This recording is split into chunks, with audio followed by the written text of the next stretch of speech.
Hello world, this is RandomFIX, and if you're watching this video, it's most likely because you're a car dealer or a used car inventory manager or a car buyer that goes and attends auctions, and you might be a little fed up with Manheim, Odessa, Brazier's, any of these auction houses, whether it's on the East Coast or West Coast, and you're probably asking yourself, like, what can I do, or is it me?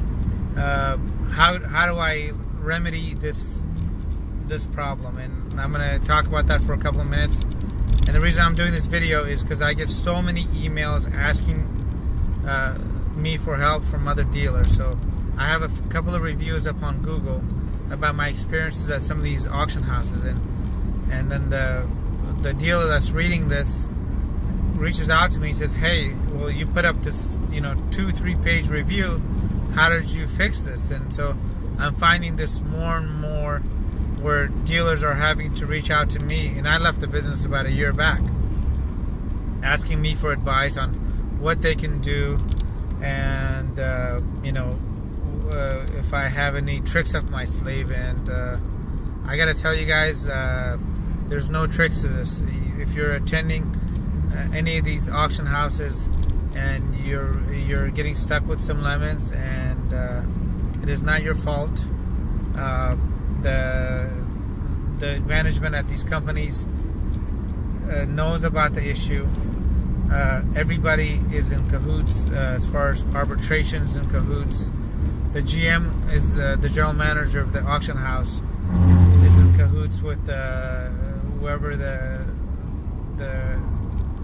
dealer that's selling the vehicle, whether it's through a captive bank or it's a big wholesaler. So I went through this 18 years of going to car auctions. I bought in Texas, Arizona, Southern California twice a week, and I got so sick and tired of the shenanigans of trying to always having the auction house try to go and rush me, force me, whatever they did to get me to stick with the car. And here's my advice to you. If you're going through the similar setup, first of all, take out the NAAA arbitration guidelines, and these guys are always changing them. Print out this arbitration guideline, read it word by word, because you're going to have to know this, okay? Once you know this word by word and you highlight the areas that you're going to be able to defend yourself on in future arbitrations, then you go ahead and you carry in your suitcase with you. And when you go buy a vehicle, right, never pull it out unless you go talk to the auction manager or whoever's in arbitration. Ask them what their policy is as far as if you pull the car out. Some auctions in Southern California will let you pull the car out, and you could test drive it for that day. If there's a problem, you got to bring it back that day before 5 p.m. Other places, like in San Francisco, you pull the car out and it's yours. That's their policy, except for frame. Frame is normally 7 days, right? Unless it's limited, which they'll try to tell you it's a 1-day frame, and they'll change the rules on you.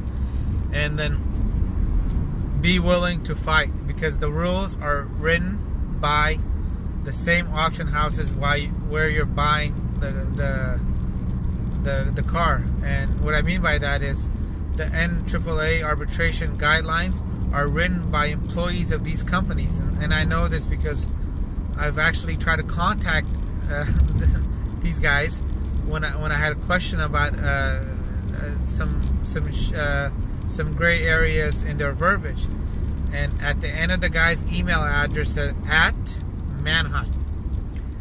So you start thinking, you go, well, if the Manheim employee is writing the arbitration clause, right, the arbitration guidelines, how could I get treated fairly in this? Because it's geared only to have the car sold, you getting stuck with it.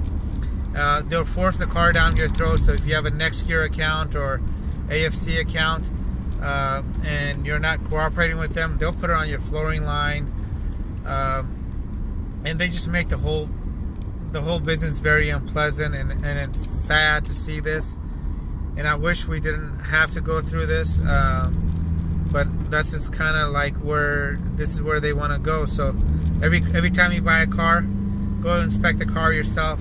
They may have a policy where they say no scanners allowed, and you may want to bend that rule for yourself, because to make sure that this car, the drive cycle on it is complete. If the drive cycle is not complete and you were thinking of not doing a pre-sale inspection, you may want to reconsider doing a 14-day PSI on this vehicle, or post-sale inspection. And then when you do get the vehicle, let it sit for a couple of days, go start it.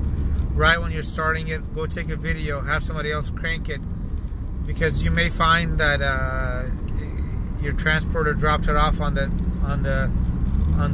10th day. You don't have enough time to go and arbitrate, and so you might be a little bit of a rush. So what you want to do is when you're starting the car for the first time, after it sits there for a day or two, have somebody do a video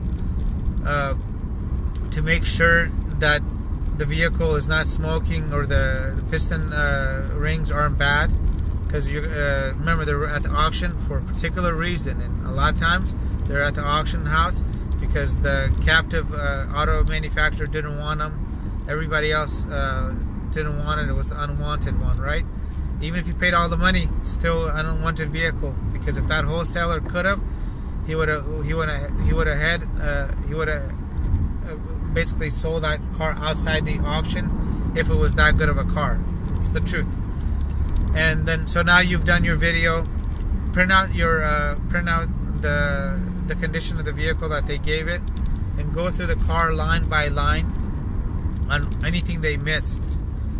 Once you've done that, obviously you want to go make a list of undisclosed damage back to the issuing auction house, and saying, well, I bought this vehicle, you guys told me it had a chip on the front, this is more of a 8-inch gash, right?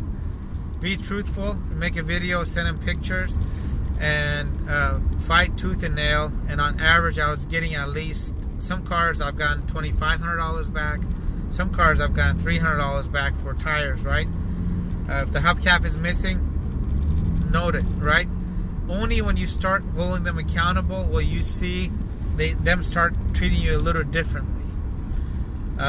With that said, I still wouldn't take their post-sale inspection as a clearance that the car is a good car when you get it down yourself.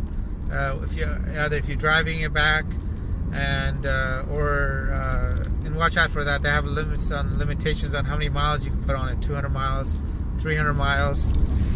Or if you're having your transporter drop it off, you want to make sure that same day you get that car up on a rack and do a you do your own pre-sale inspection, right?